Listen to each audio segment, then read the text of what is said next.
Hello everyone. অসুস্থ অবস্থাতেও 1 ঘন্টার টার্গেট নিয়ে রুমের সমস্ত কাজ ক্লিনিংটা কমপ্লিট করে নিলাম। প্রথমে দিয়ে দিলাম ডেলি ইউজের যে ক্লথগুলো ওয়াশিং মেশিনে, সেটা দিয়ে দিয়েছি এবং ওয়াশ হয়ে গেছে। জাস্ট এটা আধ ঘন্টার ওয়াশিংটা দিয়েছিলাম টাইমিংটা, এবং রীতিমতো নিয়ে নিলাম বালতিতে। এবার আর কি ছাদের উপরে নিয়ে গিয়ে আর শুকোতে দেওয়া হবে। তারপরে চলে এলাম রান্নাঘরে।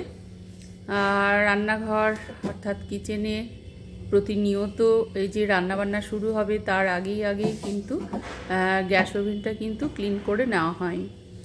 যতই ক্লিন করি প্রতিনিয়ত, তবুও কিন্তু রান্নাবান্না করার সময় যত কেয়ারফুলি করি না কেন, তেল মশলা একটু ছিটকবেই, রুটি বানাতে গেলে একটু ময়দা পড়বেই। কিন্তু তারপরেও রান্না করার পরেও কিন্তু ভালো করে আর কি ক্লিনটা করে রাখতে হয়।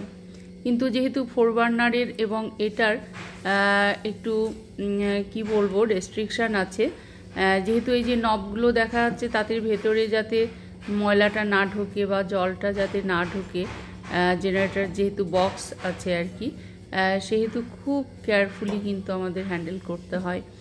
এর আগে গ্লাস টপটা ছিল এবং তারও আগে স্টিলের ছিল, সেগুলো কিন্তু ইচ্ছে মতো মনের মতো কিন্তু ক্লিন করেছি ভেজা টাওয়েল দিয়ে। কিন্তু এটা ভেজা টাওয়েল দিয়ে করা খুব টাফ এবং সেটা বারণ করে দেওয়া আছে। কিন্তু ভেজা টাওয়েল ছাড়া কি মানে ড্রাই টাওয়েলে কি ক্লিন করা যায়? এ ধরনের জিনিসপত্র যায় না। অতএব কি করি, টাওয়েলটা সামান্য ভিজিয়ে নিয়ে ভালো করে নিংড়ে নিয়ে তারপরে কিন্তু ক্লিনটা করে নিই। তারপরে দেখো ডিশওয়াশারটা অন করে দিয়েছিলাম। কিছু বাসন ছিল, যে ধরনের বাসনগুলো প্রতিনিয়তই হতে থাকে এবং কিছু গেস্ট এলে তো আর একটু বাড়তি হয় আর কি এ ধরনের বাসনগুলো। তো সেগুলো যেহেতু একটু হাতের ব্যথা থাকে, এই যে কাপটা দেখাচ্ছি তোমার ডিশওয়াশারে, এটা কিন্তু আমার একদম সংসার জীবনের প্রথমে আমার ছেলে হওয়ার পরপরই কিন্তু আমি স্যাটিসফাইড সেটা কেনা হয়েছিল। খুব সুন্দর এবং এখনো কত ভালো আছে, এত ইউজ হয়, দেখছো কত ক্লিন করে রাখা হয়। এসেছিল পরে আমি আগে করে নিয়েছিলাম কাজগুলো, কারণ তার জন্য আমার ভীষণ তাড়া ছিল কাজের, আর তার জন্য ওয়েট করার মতো আমার হাতে সময়ও ছিল না। তো যে কারণে আমি ক্লিনিংয়ের পার্টটা সমস্তটা, যেহেতু আমি এগুলো নিজে হাতেই করি, তার কেউ দিই না, নিজে হাতেই করে নিই। তো অতএব ক্লিনিংটা হয়ে গেল। ওয়ালটা একটু ভালো করেই করে নিচ্ছি, কারণ ওয়ালটা প্রতিনিয়ত যেহেতু ওভেনটা তার সামনে থাকে এবং যে কোনো রান্নাই একটু যতই সাবধানে করি না কেন একটু ছিটকবে। তো দেখো এটা ভালো করে কিন্তু ক্লিন করে নিচ্ছি, ধরে খুব যত্ন সহকারে কিন্তু করে নিচ্ছি। আর ক্লিনিংটা কিন্তু একটা টার্গেট বেঁধে দিয়েও কিন্তু হয় না। ক্লিনিংটা এমনই একটা জিনিস, খুব সুন্দরভাবে করতে গেলে একটু কিন্তু ধৈর্যর দরকার, একটু সময়েরও দরকার।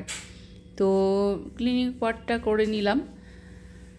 এবার দেখো ওয়ালটার পরে এবার চিমনিটা করে নিচ্ছি, কারণ একটা ধুলোবালির একটা আস্তরণ বেশি না হলেও একটু পড়তে থাকে এবং যেটা আমার খুব অস্বস্তি বাড়িয়ে দেয়। তো চিমনির উপরটা বা চিমনির ভেতরের সাইডটা টোটালটাই কিন্তু ভালো করে ক্লিনটা করে নিলাম। করে নিলে একটা যে গর্জিয়াস লুক, একটা গ্লেজি একটা ভাব থাকে, সেটা দেখলেও কিন্তু চোখে এবং মনে কিন্তু তৃপ্তি পাওয়া যায়। ক্লিনিং এমনই একটা জিনিস, এবং হাইজিন তো বটেই। দেখো এরই মধ্যে ব্রেকফাস্টটা আম্মা তার ড্রাইভারকে দিয়ে পাঠিয়ে দিয়েছিল। তো খুব ভালোই হলো, যেহেতু আমি ব্যস্ত ছিলাম কাজ নিয়ে, একটু ব্রেকফাস্টটা বানাতে একটু সময় লাগতো, সেখানে যেহেতু আম্মা বানিয়ে পাঠিয়ে দিয়েছে, আমি তো ভীষণ খুশি হয়েছি এবং ভীষণ টেস্টি ছিল খেতে। তোমরা অনেকেই বুঝতে পারছো যে এটা রান্নাটা কী রান্না, এবং সত্যি অ্যামেজিং, দুর্দান্ত হয়েছিল খেতে, দুর্দান্ত। এবং এটা রুটি এবং গরম ভাতের সঙ্গে খেতে ভালো লাগে। তো রুটির সঙ্গে মেনলি কিন্তু এটা আমরা খেয়ে থাকি বেশি। তো ব্রেকফাস্টে আমার প্লেটটা সার্ভ করেছি, মানে তোমাদের শেয়ার করছি আর কি। পাশাপাশি হাজব্যান্ড ছেলে আছে, তাদেরটা শেয়ার করিনি, আমার প্লেটটাই তোমাদের সামনে শেয়ার করলাম। এবং সেই সঙ্গে নিয়ে নিয়েছি কিছু ফ্রুটস। এই রান্নাটা এত সুন্দর হয়, আর কি বলবো, রান্না করে মানে একটু গরম করে 2 দিন পরে খেলে টাটকা রান্নার থেকে অসম্ভব টেস্টটা কিন্তু বেড়ে যায়, বহুগুণ বেড়ে যায়। তো সেখানে কিছু নিয়ে নিলাম, দেখো এখানে সামান্য কিছু ফ্রুটস সাথে নিয়ে নিয়েছি। শুধু তো একটা জিনিস দিয়ে খেলে হবে না, আমাদের কিছু ফ্রুটস দরকার শরীরের জন্য প্রতিনিয়ত। চলে এলাম কিচেনে, যেহেতু বললাম আজকে আমার মেয়ে আসবে, তো মেয়ে যেগুলো পছন্দ করে সেই মতো কিন্তু রান্নাবান্না হলো। মেয়ে ইলিশ মাছ খেতে ভীষণ পছন্দ করে, ইলিশ, চিংড়ি এগুলো। তো ইলিশ মাছ, সর্ষে ইলিশ করব ভেবে প্রিপারেশানটা নিলাম, এবং যথারীতি ইলিশ মাছটা কিন্তু রান্না কমপ্লিট হয়ে গেছে। তোমাদের সঙ্গে রেসিপিটা শেয়ার করিনি, কারণ অনেক রান্নাবান্না হয়েছে, সেগুলো রেসিপি শেয়ার করতে বহু সময় লেগে যাবে, যার জন্য দেখো যতটা পেরেছি আমার মেয়ের মানে অনারে কিন্তু আমি রান্না করেছি। সে যে জিনিসগুলো খেতে ভীষণ পছন্দ করে, এবং বাইরে এগুলো কিন্তু পায় না। যতই ক্যান্টিনে খাক না কেন বা অর্ডার করে খাক না কেন, এ ধরনের রান্নাবান্না পায় না। বাইরে যখন থাকে তখন মায়ের হাতের সামান্য ডাল অসামান্য হয়ে যায় তার কাছে, কিংবা আলু ভর্তাটাও তার কাছে অসম্ভব প্রিয় একটি জিনিস। তো সে যা যা পছন্দ করে, কাঁচকলার কোপ্তা থেকে প্রন পকোড়া, এখানে খুব সুন্দর একটা ভেজ ডাল, সর্ষে ইলিশ, যথারীতি কিন্তু আরও অনেক কিছু, ইলিশ মাছের মুড়ো দিয়ে একটা প্রিপারেশান, এটা প্রন পকোড়া করা হয়েছিল। তো যথারীতি বেশ কিছু আজকে আমার মেয়ে আসবে, ভাবলাম ওর বেডরুমটা একটু সাজিয়ে গুছিয়ে পরিষ্কার পরিচ্ছন্ন করে নিই। তো অসুস্থ অবস্থাতেও চলে এলাম ওর বেডরুমে।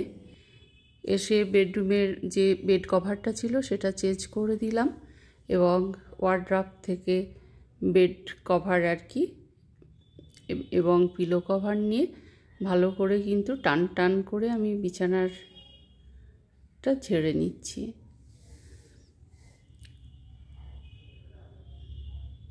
যেহেতু মেয়ে বেশ মাস কয়েক পরে আসবে আর কি বাড়িতে, আর ও যেহেতু ভীষণ ব্যস্ত থাকে ডিউটি নিয়ে, সেহেতু এসে বেশি দিন থাকতে পারে না, হয়তো রাত্রিতে আসে, পরের দিন থাকে, তারপর দিন ভোরবেলাতেই বেরিয়ে যায়।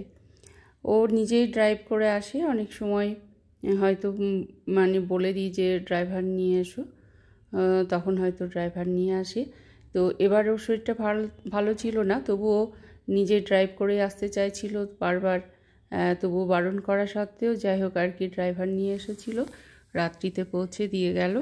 তো এরই ফাঁকে আমি ওর বেডরুমটা কিন্তু গুছিয়ে নিচ্ছি, বেড কভারটা টান টান করে বিছিয়ে নিলাম। এবার আমি ওর মানে বেড কভারের সঙ্গে যে পিলো কভারটা সেট আছে এক সেট, সেটা আমি নিয়ে নিচ্ছি পিলো কভারটা। এবং পিলো কভারটা এবং এই যে ওয়ার্ড্রপটা, আমার প্রতিটা রুমেই কিন্তু একটা একেবারে ফ্লোর থেকে একদম রুফ টপ অবধি যেটা হচ্ছে ওয়ার্ড্রপগুলো কিন্তু প্রতিটা রুমেই রাখা আছে।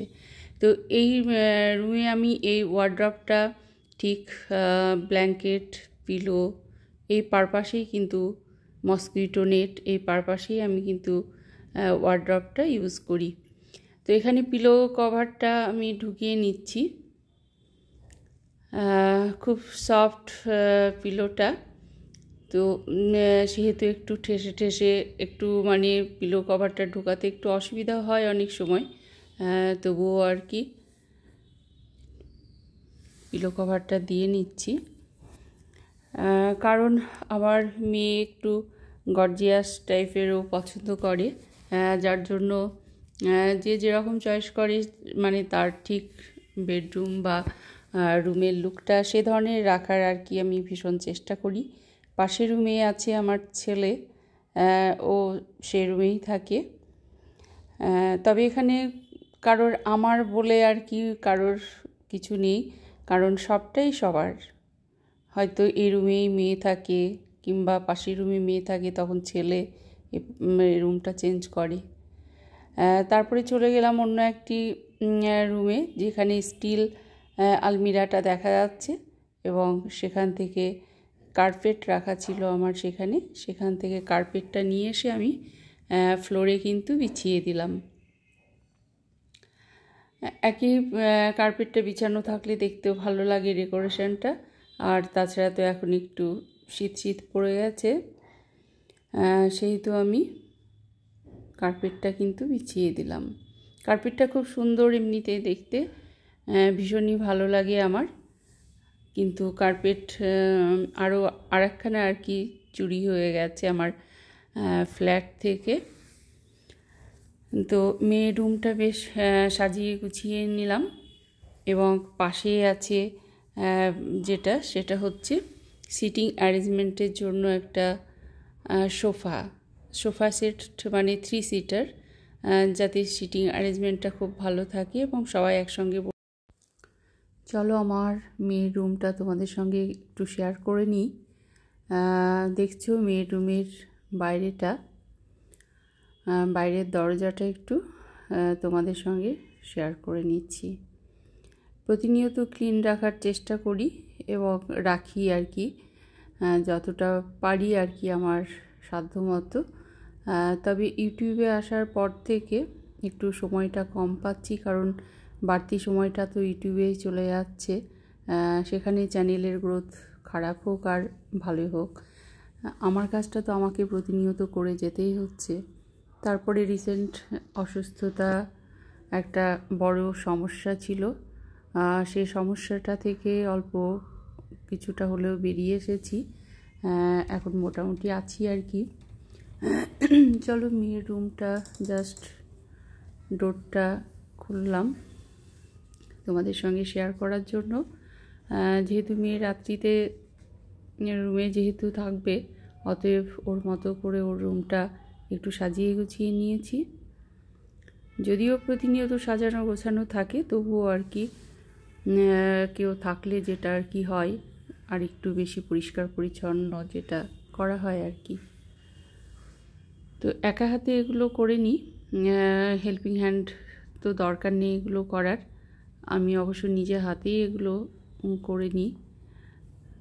তো আমার মনে হয় আমার এই কার্পেটটা আমার ভীষণই ভালো লাগে দেখতে, ভীষণ গর্জিয়াস, ভীষণ ভালো লাগে আমার। তোমাদের কেমন লেগেছে তোমরা বলবে যারা এই পর্যন্ত ভিডিওটি দেখবে। এবং রুমটা অনেকটাই বড় আছে, সেহেতু একটা সিটিং অ্যারেঞ্জমেন্টেরও একটা ব্যবস্থা করা আছে, যেহেতু সকলে মিলে একটু আড্ডা দেওয়া যায়, গল্পগুজব করা যায়, সেজন্য। বেডটা এখানে মানে 6-7 বেড আর কি, একসঙ্গে বেশ কয়েকজনের শোয়া যায়।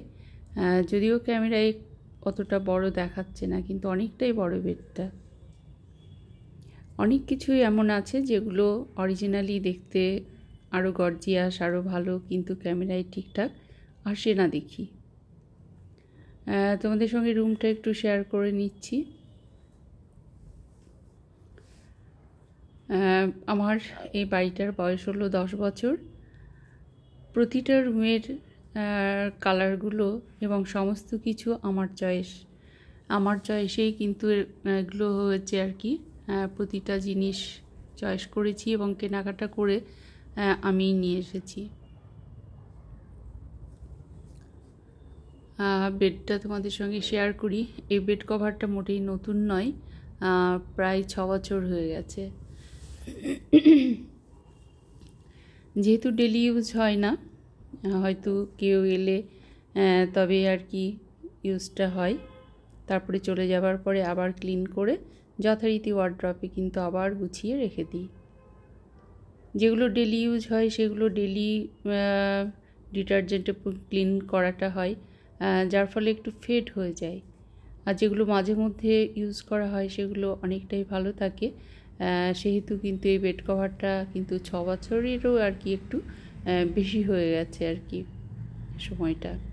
আর এই যে ওয়ার্ড্রপটা দেখছো আমার রুমের ভেতরে, আমার প্রতিটা রুমেই ওয়ার্ড্রপ করা আছে, একেবারে ফ্লোর থেকে একদম যেটা সিলিং পর্যন্ত চলে গেছে।